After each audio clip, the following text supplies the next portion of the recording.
From Indiana's news leader, Eyewitness News at noon starts now.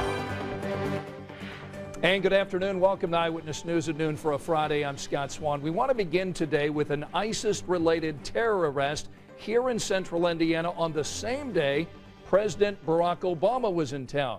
An FBI source told Eyewitness News that a Bosnian national named Nihad Rozic was arrested in Plainfield on February 6th. He's accused of supplying money and weapons to assist in terrorist killings in Iraq and Syria. 13 Investigates broke this story last night. Our senior investigative reporter Bob Siegel joins us today. He's got more information about this arrest. And I guess, Bob, the first question is, what was this accused terror suspect doing here in Indiana?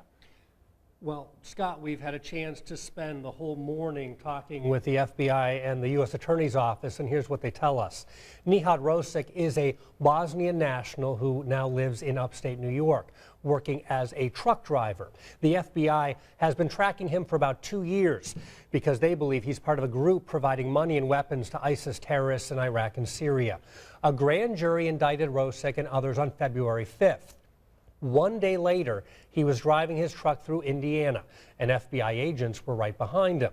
The FBI tells 13 Investigates agents arrested Rozic while he was picking up a load near Plainfield by the Indianapolis International Airport, and it just so happens Air Force One was landing at the airport about 1 hour later with the President of the United States. Now, the U.S. Attorney's Office in St. Louis is handling this case, and they tell us they believe Rozic was just passing through Indiana.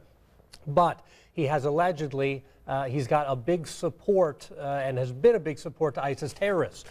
13 Investigates has the federal indictment against Rozic and others, and this is where the federal prosecutor's office gives details explaining how the Bosnian nationals were allegedly conspiring to murder and maim people in Iraq and Syria. We'll have those details coming up later this afternoon on Eyewitness News. Bob, based on what you've learned, is there any evidence at all that these terror suspects were planning to hit any targets here in the United States? The U.S. Attorney's Office does not think that that was the case, but they say this alleged support network for terrorists here in the Midwest raised a lot of money and shipped weapons and uniforms and other aid that's been used by ISIS fighters in Syria.